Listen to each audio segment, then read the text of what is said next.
Yo, bagamat ilang araw na po ang nakalipas nang ito po'y maging usap-usapin. Ito pong mga pahayag ni Kong Bong Suntay, no?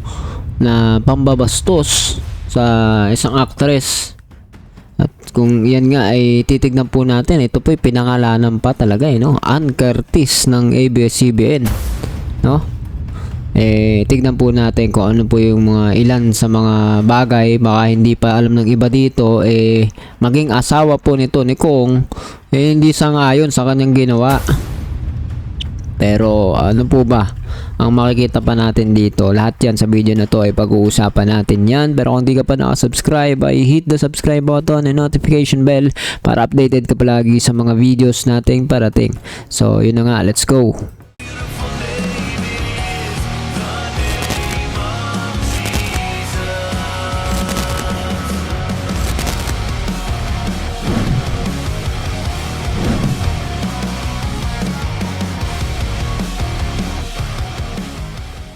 So, yun nga mga tol, no? Kung mga nakakaraan ay usap-usapin itong Kong Bong Suntay po na ito, no? Na nagpahayag ng mga pananalita na hindi kaaya-aya, no? Diretsahan na po natin yung sinasabi dahil common sense naman po yung ginawa talaga niya. Very unethical, no? At least for me, that is my opinion sa kanyang ginawa. Diba? Search na lang ninyo kung di ninyo alam kung ano yung mga pananalita niya patungkol kay Ann Curtis. Diba? Yung mga sinasabing paglalarawan lang ng kanyang mga imagination. Diba? Pilit pinapaubra po nito ni Kong. Pero umubra ba sa kanyang asawa? Sagot, hindi po. So, ayan, panoorin po natin muna, no, para mas kompleto yung ating pag-uusap dito. Play natin. Sabi ni Mr. kinontra ni Mrs. Nagsalita na ang asawa ni Congressman Bong Suntay kaugnay sa pambabastos ng mambabatas kay Ann Curtis. At taliwas sa salaysay ng kongresista, hindi raw natawa si Sheila Suntay sa kanyang mga pahayag. Mariin din siyang humihingi ng tawad sa aktres. Yan ang exclusive agenda report ni Pierre Pastor. Natawa. Alam mo, iba-iba. Yung misis ko natawa dahil alam naman nila. Yung kapatid ko sinabi, bakit mo sinabi yan? Kuya.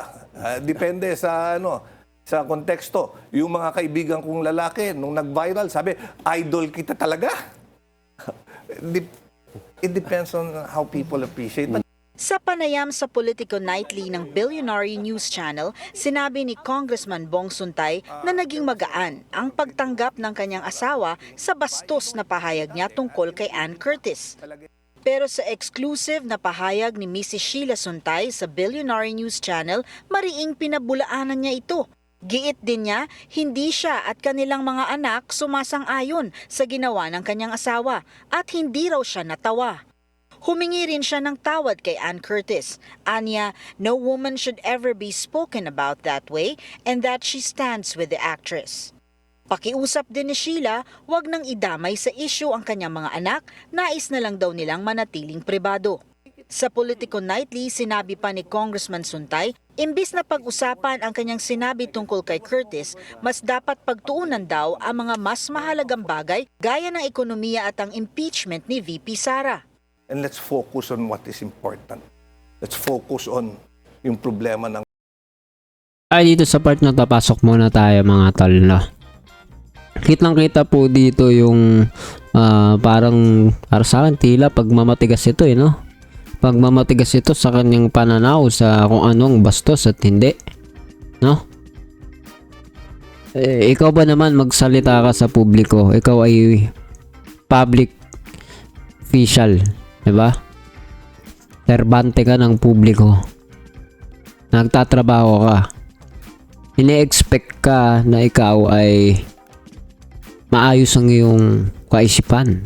Meron kang moral. Alam mo ang mga ethical practices. Pero doon palyado po si Kong, no? Lalo na dito sa pagkakataon na ito na sinasabi niya ang magaan ang pagtanggap. Tama ba ako? Na magaan po ba yung sinabi? Whatever na sinabi dyan sa balita, di ba? Hindi po totoo daw. No? Ayon sa kanya mismong asawa.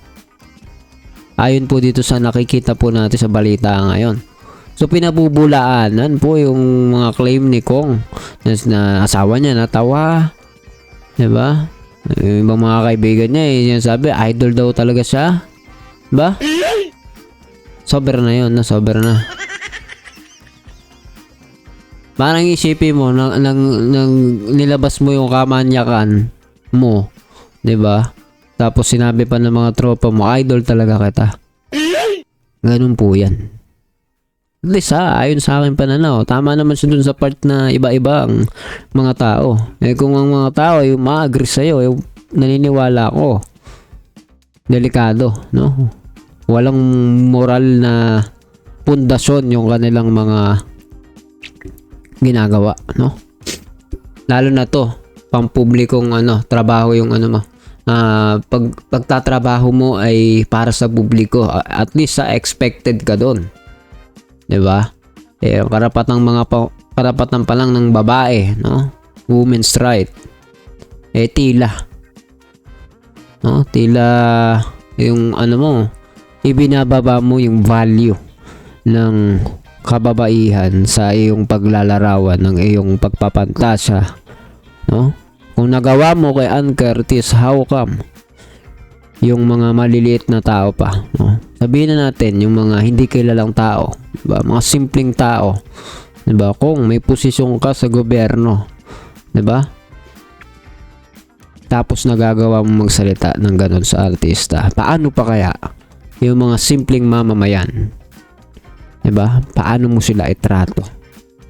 Nag-iinit ka, diba? So iyan yung pinapakitan mo bilang isang opisalis ng gobyerno. Pero paalala lang mga tol ha, lahat po dito sa video natin ay ayon lamang sa aking opinion. Kayo po'y malaya na magpayag ng inyong opinion. Comment mo dyan, anong masasabi mo kay Kong?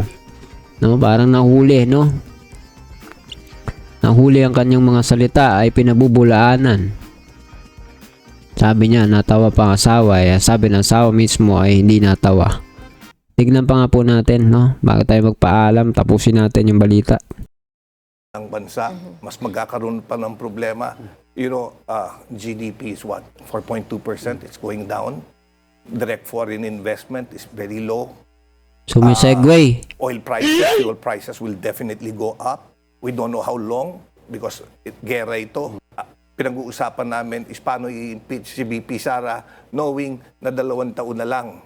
Pwede naman, you know, if you Pasok lang tayo ulit, no? Para ang layo naman ang sinasagot niya. So may segue siya samantalang yung sinasabi mo mga impeachment, ang anumang pinagsasabi niya, yung paglalarawan niya hindi tugma doon sa kanyang ginawa na paglalarawan. Baga halimbawa, no? Alam ko may ini-explain siya at that time, ang layo po niyan, no? you don't like her, vote her out of office. If she runs for any position, then vote her out. Pero pinuna ng ilang Quezon City officials ang tila diversionary tactic ni Suntay. Sa statement na nakapost sa Facebook page ni QC Vice Mayor Gian Soto, iginiit ng Quezon City Council na pagpapakita ng kawalan ng respeto sa kababaihan ang mga sinabi ng kongresista. Binagyang diin ng konseho na ang ganitong remarks ay walang puwang sa public discourse at salungat sa values of respect and gender equality na pinaninindigan ng QC government. Anila mananatiling committed ang QC Council sa alituntunin na lahat ng kababaihan ay makatatanggap ng dignidad, respeto at patas na pagtrato. Una na ring naglabas ng pahayag si Quezon City Mayor Joy Belmonte at kinastigo ang naging asal ni Suntay. Para sa Agenda, Pierre Pastor, Billionaire News Channel. Alright mga tol. So bago tayo magpaalam na gusto kong mag-iwan ng tanong sa inyo. Kayo ba ay kamag-anak o kaibigan nyo si Suntay? Asawa niya kayo?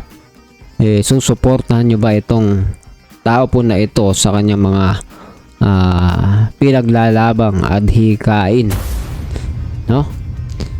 Para sa akin nga, kung ako tatanungin ninyo kung pro-China siya, Ano yung mga pananaw niya? Baka nagkakapare-pareha na lang itong mga ito.